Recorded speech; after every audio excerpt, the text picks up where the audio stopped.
Right now, I want to bring in Mark Regev, a senior advisor to the Israeli Prime Minister Benjamin Netanyahu. Mark, thanks very much for joining us. How close is Israel right now to a deal with Hamas to extend this truce at least into an 8th day? So I'd like to tell you we're close, but unfortunately, you're either there or you're not there. And the truth is, we'll find out. As you know, as you've reported on CNN repeatedly, that Israel is open to extending the truce on the condition that we can get more hostages out. It's not clear that that's possible, and the truth is we're ready for all possibilities. We're prepared for the extension of the truce if Hamas agrees to release hostages in accordance with the understandings reached, and we're also ready for a return to combat. The army is ready. The IDF said so this evening. If we need to return to combat, we'll be ready to go. Is Israel open to expanding this deal potentially to include some male hostages if Hamas is unable to guarantee 10 more women and children to be released as hostages? Wolf, I apologize, but I can't go into the details of what is being discussed. It is clear that if we can achieve the release of more hostages, then of course we're open to extending this humanitarian pause in the fighting. But once again, it's not clear how serious Hamas is about this. Our position is clear. For hostages, we're willing to extend the pause, but without that, we're going back to the combat, to defeating Hamas. Hamas is a brutal enemy, and they will be defeated. Which is more important to Israel, Mark? Bringing home all the hostages or resuming its military campaign against Hamas?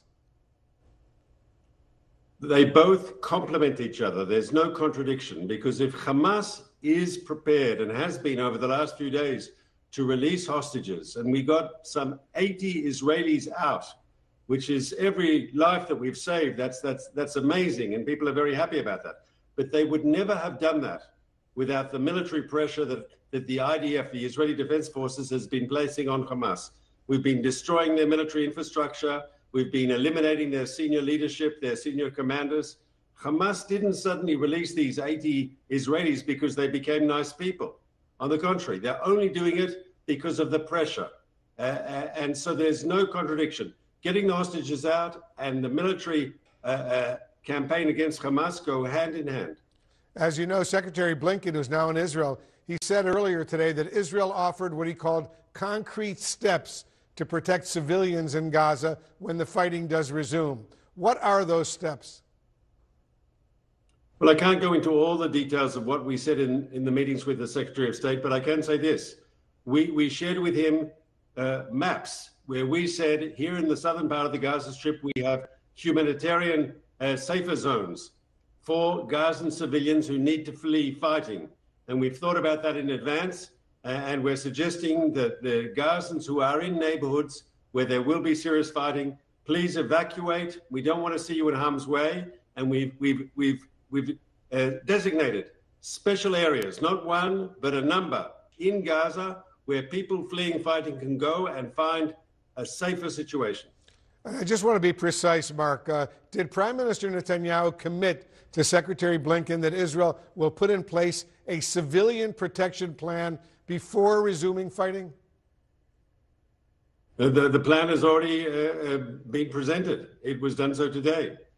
And we're also talking about keeping aid at very high levels.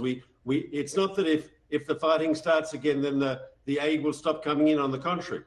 As we pursue Hamas, and we will pursue Hamas relentlessly, they are a brutal enemy, and we must and we will destroy their military machine, and we will end their rule over Gaza. But at the same time as we pursue our campaign against Hamas, we'll do all that we can to safeguard Gaza's civilian population, to keep it out of the crossfire between the IDF and the terrorists, and at the same time, in parallel, of course, work to that aid enters the Gaza Strip, food, water, medicine, other things for the people of Gaza to limit the level of suffering.